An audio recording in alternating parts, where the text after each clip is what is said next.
어릴 때부터 또 어린아이 때부터 하나님 말씀을 가르치고 양육하고 하나님 앞에 바르게 양육되어 주의 일꾼으로 세우는 것이 하나님이 기뻐하는 일이요 뜻임을 우리는 확신합니다. 하나님 아버지, 이 일에 마음과 기도 또 물질로 헌신되어져서 하나님의 뜻을 이루어 드리는 학교, 하나님의 뜻을 이루어 드리는 교회가 되기를 원하고 기도합니다. 특별히 우리 학생들 지켜주셔서 말씀으로 양육되어 주시고 지혜를 주시고 지식을 주시며 솔로몬과 다윗같이 하나님의 마음을 시원케 하고 이 땅에 하나님의 뜻을 이루며 요셉과 같이 순종하고 꿈과 비전을 가지고 모세 같은 지도력을 통해서 이 험난하고 어려운 시대에 전 세계와 이 나라를 위하여 하나님의 일꾼으로 우뚝 설 수 있는 은혜와 복을 주시며 이를 위하여 교감 선생님, 모든 선생님과 학부모님들에게 위로와 힘을 다하시고 흔들리지 않는 믿음을 가지고 사명 잘 감당하며 함께하는 교회에도 성도들이 관심을 가지고 기도하고 또 함께 헌신함을 통해서 하나님이 기뻐하는 일들이 감당되게 하여 주옵소서. 못난 종을 지켜주셔서 하나님 하시고자 하는 말씀을 수정될 수 있도록 종의 마음과 입술, 감정과 의지까지 생각까지 지켜주셔서 도구로 하나님께 영광 돌리는 시간 되게 하여 주옵소서. 예수님의 이름으로 기도합니다. 아멘. 제가 목회를 하면서 하나님이 기뻐하시는 일이 뭘까 하는 기도를 할 때마다 하나님은 성도들이 예수님을 분명하고 확실히 알기를 원하시고 예수님 전하는 삶 되기를 원하시고 세계 선교하기를 원하시는 줄 믿습니다. 이 일에 가장 중요한 것이 다음 세대를 준비해야 된다는 것입니다. 우리 자녀들이 다음 세대가 믿음으로 준비되지 않으면 한국교회의 희망이 정말로 어렵습니다. 교회가 어려우면 전도도 할 수 없고 선교도 할 수 없고 아무것도 할 수가 없습니다. 그래서 다음 세대, 우리 자녀들이 정말 믿음 안에서 바르게 세워지고 세상을 본받지 않고 하나님의 사람으로서 사명을 감당하는 아이가 되기 위해서 반드시 필연적으로 성경에는 어릴 때부터 너희 자녀에게 말씀을 부지런히 가르치라고 말씀하십니다. 신명기 6장 4절에서 9절 우리 말씀을 봅니다. 이스라엘아 들으라. 우리 하나님 여호와는 오직 유일한 여호와시니 너는 마음을 다하고 뜻을 다하고 힘을 다하여 내 하나님 여호와를 사랑하라. 오늘 내가 내게 명한 이 말씀을 너는 마음에 새기고 너희 자녀에게 부지런히 가르치며. 우리는 내 마음에 새기고는 잘하는데 자녀에게 부지런히 가르치면 잘 못할 경우가 너무 많이 있습니다. 가정에서도 부지런히 가르쳐야 되고 학교에서도 부지런히 가르쳐야 돼요. 집에 앉았을 때이든지 길을 갈 때이든지 누워 있을 때이든지 일어날 때이든지 이 말씀을 강론할 것이며 너는 또 그것을 내 손목에 메어 기호를 삼으며 내 미간에 붙여 표를 삼고. 손목에 메고 미간에 붙이면 어디를 가든지 말씀이 따라가는 거죠. 항상 너는 말씀을 가까이 하고 가르치고 암송하고 지켜라는 겁니다. 또 내 집 문설주와 바깥 문에 기록할지니라. 들어가도 나가도 항상 말씀을 가까이 할 수 있는 환경을 만들어 주라는 것입니다. 성경에는 예수님이 어린아이 같지 않으면 천국에 갈 수가 없느니라. 오늘 본문에도 디모데 3장 15절에 또 네가 어려서 성경을 안 한다니 성경은 능히 너로 하여금 그리스도 예수 안에 믿음으로 말미암아 구원에 이르는 지혜가 있게 하느니라. 초등학교, 중학교, 고등학교 이 교육을 받는 아이가 가장 중요한 시간입니다. 왜 하나님은 자녀에게 어릴 때 어린아이 같은 자에게 이런 표현을 자꾸 쓰느냐 하면은, 성경에는 하나님의 말씀을 머리로 이해하고 머리로 깨닫는 것이 아니고 말씀이 마음에 뿌려진다고 말씀합니다. 마태복음 13장에 씨 뿌리는 비유를 우리는 잘 압니다. 어떤 사람이 씨를 뿌릴 때 길바닥에 뿌려지고 또 돌짝밭에 뿌려지고 가시덤불리에 뿌려지고 좋은 밭에 뿌려졌더니 제자들이 묻습니다. 선생님, 이게 무슨 뜻입니까?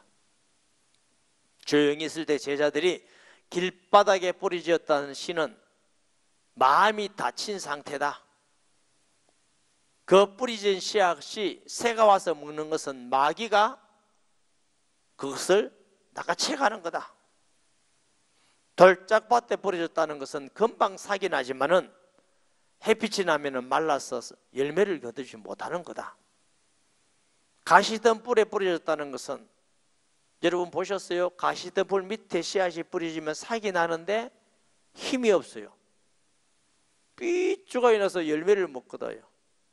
바람 부면서 쓰러져 버립니다. 마음의 근심걱정, 세상에 가득해서 자라지 못함이니 좋은 밭에 뿌려지면 100배, 30배, 60배의 결실을 맺느니라. 이게 예수님이 말씀하셨어요. 밭은 마음이에요. 왜 어린아이 때 자꾸 말씀하시느냐 하면은, 어린아이의 마음은 좋은 밭과 같아. 아무것도 그려지지 않는 도화지와 같아서 심는 대로 자라고 거두고 열매 맺는 밭이 어린아이 같은 밭이에요. 그래서 하나님께서 자꾸 어린이에게 어린이 오는 것을 내게 금하지 말라, 자꾸 그 말씀을 하셔요. 그래서 어릴 때 하나님의 말씀을 심고 가르치고 훈련하면은 장성해서 밭에 좋은 열매를 맺게 되는 줄 믿습니다.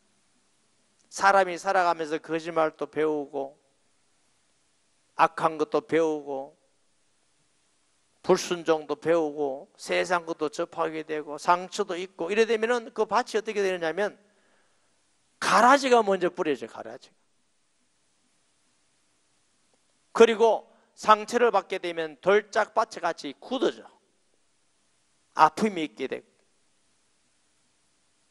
세상 염려, 걱정 많으면은 그걸 따라가다 보면 신앙이 성장하지 않고. 저는 전도하고 사역하면서 많은 사람을 만나잖아요.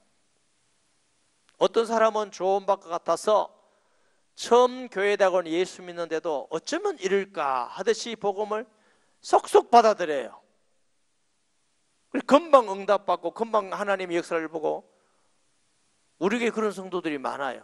예수 믿자마자 한 번도 흔들림이 없이 계속 끊임없이. 국고 졸업한 우리 아이들 어머님 중에는 울산에서, 여러분 우리 성도들 중에 알아요, 십몇 년 동안 계속 주일 예배, 수요일 예배, 금요 심야기도 빠짐없이 오는 사람, 그게 쉽습니까? 한 번도 흔들리지 않아요. 그런 성도가 여러 군데 있고, 마음에 그런 좋은 밭과 같은 성도도 있는 반면에 금방 예수 믿고 좋아라 하면서 한 달 후에는 또 안 보여요. 왜냐하면 시험 들어가 넘어졌다네. 불의를 내리지 못하는 사람. 어떤 사람은 세상 염려 근심 때문에 또 신앙생활을 못하는 사람도 있고, 어떤 사람은 아예 복음을 받아들이지 않은 사람도 있고. 어릴 때, 젊을 때 복음을 전해야 될 이유가 너무 충분한 거예요. 그래서 유대인들은 어릴 때부터 가정에서 성경을 읽으면서 부모에게 말씀을 배우면서 신앙을 배우면서, 유대인들이 나라를 잃은 지 2000년 됐다고 그래요. 그런데 2000년이 되어서 나라가 없는데 하나님의 은혜로 독립을 했어요. 해방을 받았어. 여전히 그들은 2000년 동안 하던 걸 또 하는 것입니다. 왜? 가정에서부터, 성전에 못 가면 회당을 져서 회당에서부터, 요즘 말하면 학교에서부터 끊임없이 말씀을 가르치고 훈련하고 기도하고 다시 또 제사상, 그러니까 시대가 2000년이 지났지만은 그들이 하나님을 경외하고 성경을 읽고 삶을 사는 것은 변하지 않는 것입니다. 우리 자녀들이 하나님의 말씀에 뿌리 내리기 전에 먼저 세상적이고 다른 것이 들어간다면 뽑아내기가 어렵습니다. 서울 교육감 조희모라는 사람이 있죠. 모 출판사에서 학교 교과 과정 가운데 있는데 보니까 학부모님들이 데모하고 난리가 났어요. 왜 그러냐 했더니 신체 부분들을 적나라하게 성교육한다고 해서 아이들이 포르노 만화를 보듯이 그런 식으로 해서 학부모님들이 난리가 났어요. 그걸 바꾼 게 흑백으로 바꿨어요. 가족의 모양들이 있는데 이 집에는 엄마가 둘이래. 둘 다 엄마래. 그런 것도 가르치고 아빠만 있는 집도 가르치고 하나님이 창조한 질서 모든 걸 깨부셔서 사탄이 말하는 가정 파괴적인 교육을 교육과정 속에서 실제로 하고 있는 게 있어요. 아이들이 그걸 배우면 어릴 때부터 그걸 배우면 거부감이 없어지죠. 잘못된 줄은 모르죠. 아, 괜찮구나 이러면 자기도 모르게 부패하고 타락하게 되고 결국 하나님의 말씀을 받아들이지 않게 되는 겁니다. 마귀의 중요한 전략은 하나님 못 믿도록, 교회 생활 못하도록, 성경대로 못 살게 자꾸 마음에다가 쓸데없는 가라지 같은 거, 잘못된 교훈을 자꾸 어릴 때부터 심어주는 거예요. 그래서 여러분, 저 공산주의 하는 나라 중국이나 쿠바나 이런 데 가면요 법으로 정해졌습니다. 18세까지는 교회 다닐 수 없다. 그 18세가 뭐냐? 고등학교 3학년까지. 어릴 때부터. 유치원부터 고등학교 3학년까지는 교회 다닐 수 없다. 이게 마귀가 하는 일입니다. 가장 중요한 시기에 하나님 말씀을 가르치고 배워야 할 가장 중요한 시기에 마귀는 교회를 못 가도록 만들어가지고 그걸 법으로 만들어서 제재합니다. 희한하지 않습니까? 마귀도 우리보다는 지혜롭습니다. 하나님 앞에는 아무것도 아니라. 학부모님 여러분, 학생 여러분, 성도 여러분, 정신을 차려야 됩니다. 왜 어려운 가운데 학교를 하자고 기도하고 후원하자고 하고 성교원을 하자고 그러고 사회자 생활 하자고 자꾸 홈스쿨 하자고 왜 자꾸 그렇게 하느냐?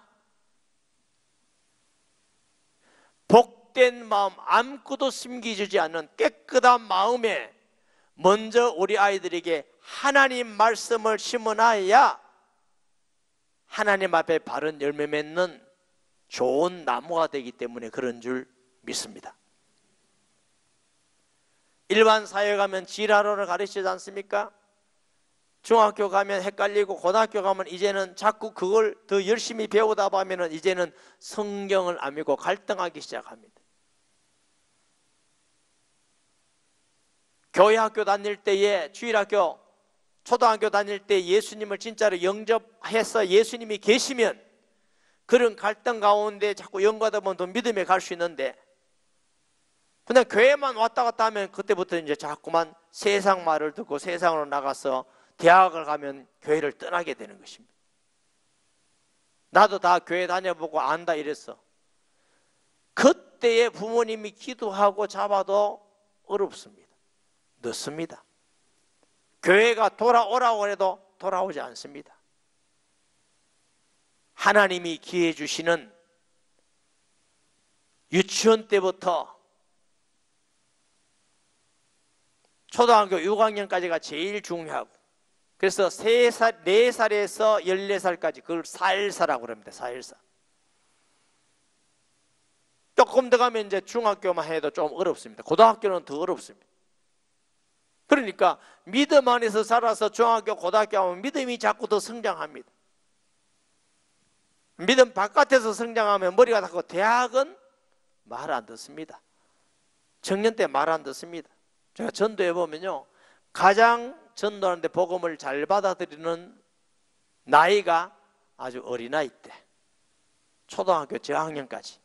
또 연세가 많아서 아프다든가 힘들든가 자기 마음대로 안 되는 거 알 때에, 아, 인생이라는 건 내 마음대로 안 되는 거구나, 그 아는 나이가 연세가 많아야 알아요. 젊을 때는 안 들어요. 내 힘대로 하면 되지, 뭐 내가 열심히 하면 내가 부자로 되고 성공하고 뭐 행복하게 살지, 이런 생각이 가득합니다. 근데 사람은 우리 마음대로 못하는 걸 젊을 때 잘 모릅니다. 그러면 노인 될 때까지 우리가 기다려야 됩니까? 노인이 돼서 복음을 전하면 구원은 받을 수 있는지 몰라도 하나님께서 쓰시는 일꾼 되기는 또 어렵습니다. 근근히 구원받는 것으로 감사하고 만족해야 됩니다. 그러면 어릴 때, 청소년 때가 가장 좋은 기회인데, 이때 아이들에게 말씀을 심고 바른 지식을 심고 바른 인생관을 심어주고 바른 꿈과 비전을 심어주고 바른 인생을 심어줘야 하나님의 자녀로서, 일꾼으로서 세상을 승리해 가는 것입니다. 다른 방법이 없다니까요. 여러분, 오늘 우리 학생들이 찬양하고 기도하는 거 보니까 너무 도전되고 감사하잖아요. 만약에 크리스찬 학교가 아니라면 아이들이 이룰 수 있을까요? 절대로 안 됩니다. 할 수가 없습니다. 예배를 드리고 성경을 배우고 삶을 성경적으로 배우고, 아이들이 다 완전하자가 부족하지만 우리도 부족한데 아이가 부족한 건 당연한 것이죠. 그렇지만 또 일어나서 또 하고 보면, 우리는 어른이 돼서 예수 믿는 사람도 많지만 이 아이들이 이렇게 청소년 시기부터 예수 믿고 찬양하고 주의 말씀을 사모하고 훈련받으면 하나님께 귀하게 쓰임받는 하나님의 일꾼이 될 줄 믿습니다. 세상의 인성은 그냥 남을 욕하고 비판하고 저주하고, 청소년들 말 10마디 하면 8마디가 욕입니다. 제가 2마디 봐준 건 많이 봐준 겁니다. 아니, 가자 이러죠. 친구야 가자 이러면 될 건데, 무슨 새끼야 무슨 새끼야 무슨 새끼야 가자 이러는데, 그냥 말하면 되는데 뭘 넣어가지고 뭐, 친구야 가자 뭐 얼마나 좋은데, 반드시 붙는 게 무슨 새끼야. 우리가 상상할 수 없는 말과 인격과 남을 욕하고 저주하고, 어떨 때는 막 왕따 시키기도 하고, 아이들이 그것 때문에 평생 상처를 받고 살고, 얼마나 어려운지 몰라요. 여러분, 그 상처 때문에 예수 믿기도 힘들어.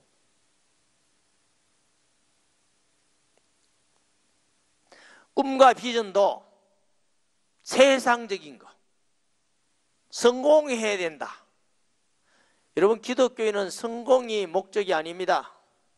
무슨 일을 하든지 하나님을 영화롭게 하고 이웃을 사랑하면서 하나님께서 주시는 빛과 소금의 삶을 사는 것이 비전입니다. 아멘. 세상 사람 보기에는 무시해도 흔들림이 없습니다. 많이 배우고 돈 많고 권력이 있는데 악하게 해서 남을 비참하게 만들고 울게 만들고 고통 주게 만든다, 복이 아닙니다.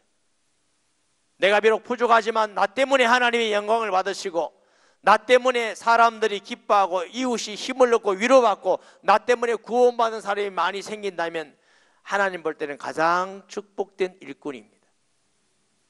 뭘 먹고 살 건가 걱정 안 해도 됩니다. 너희는 먼저 그의 나라와 의를 구하라. 그리하면 이 모든 것을 너희에게 더하시라는 말씀대로 하나님의 영광을 위하여 살게 하는 것은 어릴 때 청소년 때부터 믿음의 교육을 통해서 우리가 본을 보이고 가르쳐야 될 줄 믿습니다.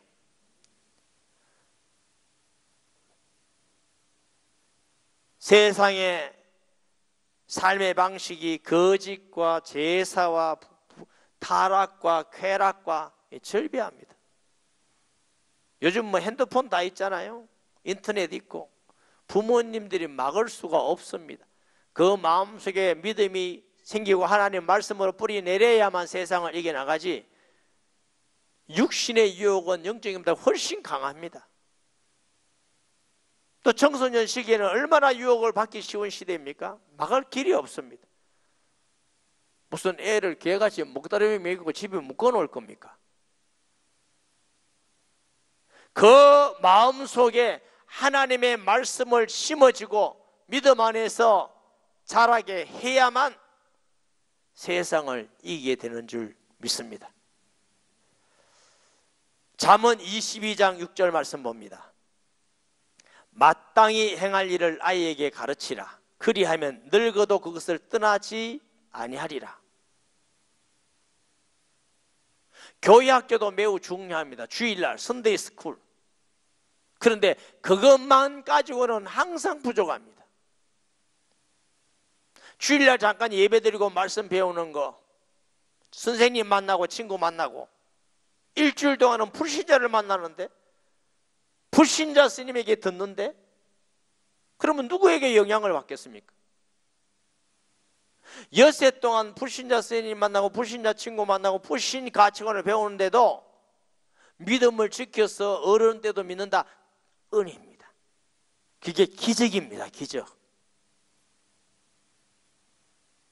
저는 청소년 시기에 이런 생각이 들더라고요. 제가 뭐 학생회도 나가고 믿음을 가지고 이 생각이 들더라고요. 우리 학교 다닐 때는 토요일까지 다녔거든요. 주일날 하루 예배드리고 성경 읽고 엿새 동안 학교 배우는데 내가 믿음을 지키고 있다는 건 정말 신기하다는 생각이 들었어요. 이게 하나님이 지켜주지 않으면 안 될 일이에요. 한번 우리가 시간적 비율로 따져보세요. 학교에서 하루에 6시간씩 공부한다고 칩시오. 토요일은 4시간 하더라도 교회 와서 하는 거 꼴랑 2시간, 많으면 3시간이에요. 그것 가지고 믿음을 지켜나간다는 건 진짜 기적 아닙니까? 교회 학교가 그렇게 중요한데 하나님의 말씀의 능력입니다. 학교에서 예배드리고 성경을 가르치고 삶을 가르치고 인격을 가르치고 함께 삶을 나누고 뭐 얼마나 복이겠습니까? 이게 크리스찬 학교입니다. 반드시 학교를 통해서 아이들을 양육되어야 됩니다. 세계 최고의 명문은 다 크리스찬 학교입니다. 하버드, 예일, 프린스턴 다 왜? 하나님의 말씀을 가르치기 위해서 학교를 세웠다는 걸 꼭 알아야 돼요. 우리가 이 아이들에게 정말 깨끗한 마음 같은 옥토 같은 밭에 방치해 놓으면은 하나님 말씀을 가르치지 않고 세상적으로 가득하게 놓으면은 우리 다음에는 다음 세대가 아니고 다른 세대, 예수 믿지 않는 다른 세대가 팔을 치게 됩니다. 그러면 그 책임을 하나님께서 우리에게 묻지 않겠습니까? 한국교회가 두려워해야 됩니다. 다음 세대를 준비하지 않으면은 하나님이 뭐랍니까? 너 큰 교회 목회하고 훌륭하게 목회했으니까 됐다 이렇게 하겠습니까? 너 이후에는 다른 세대가 나왔다. 너 그 책임 어떡할래? 하지 않겠습니까? 사사기 2장 6절에서 10절 말씀 봅니다. 전에 여호수아가 백성을 보내매 이스라엘 자손이 각기 그들의 기업으로 가서 땅을 차지하였고 백성이 여호수아가 사는 날 동안 여호수아 뒤에 생존한 장로들 곧 여호와께서 이스라엘을 위하여 행하신 모든 큰 일을 본 자들이 사는 날 동안에 여호와를 섬겼더라. 여호와의 종 눈의 아들 여호수아가 110세의 죽음에 무리가 거의 기업의 경내에 에브라임 산지 가스산 북쪽 딥낫 헤레스의 장사였고, 그 세대의 사람도 다 그 조상들에게로 돌아갔고, 그 후에 일어난 다른 세대는 여호와를 알지 못하며 여호와께서 이스라엘 위하여 행하신 일도 알지 못하였더라. 얼마나 무서우니. 그 다음 사시대 우상 숭배하기 시작하는 겁니다. 우리가 그래도 하나님을 믿고 경외할 때에 우리 다음 세대에 복음을 전하고 말씀을 심어줘야 됩니다. 그런 시대가 지나면 이제는 여호와를 경외하지 않고 다른 우상 숭배하는 시대가 되며, 경제는 발전하지 몰라도 나라는, 백성들은 저주 가운데 망하게 되는 것입니다. 저주가 가난해진 것만 저주가 아니에요. 자꾸 동성연애를 쫓아가고 차별금지법을 쫓아가고 부패하고 타락하고 가정이 파괴되고, 이게 저주입니다. 저주. 그 결과로 모든 병도 생기고 무너지게 되는 것입니다. 이미 그 징조들을 세계 곳곳에서 보게 되는 것입니다. 하나님을 떠나고 말씀을 떠나면 저주가 임하는 것입니다. 이 어려운 시대에 우리가 크리스찬 학교가 있어서 아이들을 가르치고 말씀을 가르치고 신앙을 가르치는 것은 너무나 하나님이 기뻐하는 일이고 중요한 일입니다. 여러분, 학교를 사랑해 주시고 기도해 주시고 헌신해 주시고 우리 선생님들 격려해 주시기 바랍니다. 아이들도 우리 격려해 주시고 앞으로 다음 시대에 하나님의 귀한 선 일꾼임을 꿈을 심어주고 소망을 심어주고, 이 아이들을 통해서 하나님의 영광을 받으시면 저와 여러분과 학교와 우리 교회가 하나님께 진짜 맑지 않겠습니까? 은혜와 복을 누리지 않겠습니까? 하나님이 가장 기뻐하는 일이 다음 세대를 준비하는 것입니다. 이 일에 우리 교회가 기도하고 섬길 수 있다는 건 너무나 큰 하나님의 은혜인 줄 믿습니다. 우리 선생님들과 학부모님, 학생들은 힘을 얻어서 정말 우리가 복을 받았구나, 정말 하나님의 큰 은혜구나, 흔들림이 없이 끝까지 승리하는 학교와 학생들 되시기를 주의 이름으로 축복합니다. 기도합니다. 하나님, 은혜를 감사드립니다. 국제 크리스찬 학교 헌신 예배로 드립니다. 오늘 주신 말씀 가슴 깊이 생각하면서 하나님 앞에 영광을 드리며 특별히 우리 학교를 축복해 주셔서 좋은 학생들, 좋은 가정들, 좋은 선생님들 보내주셔서 정말 어릴 때 청소년 시기부터 말씀에 굳게 서서 하나님의 귀한 일꾼들이 하나님 앞에서 많이 일어나는 복을 주시옵소서. 가정들마다 지켜주시옵소서. 예수님의 이름으로 기도합니다. 아멘.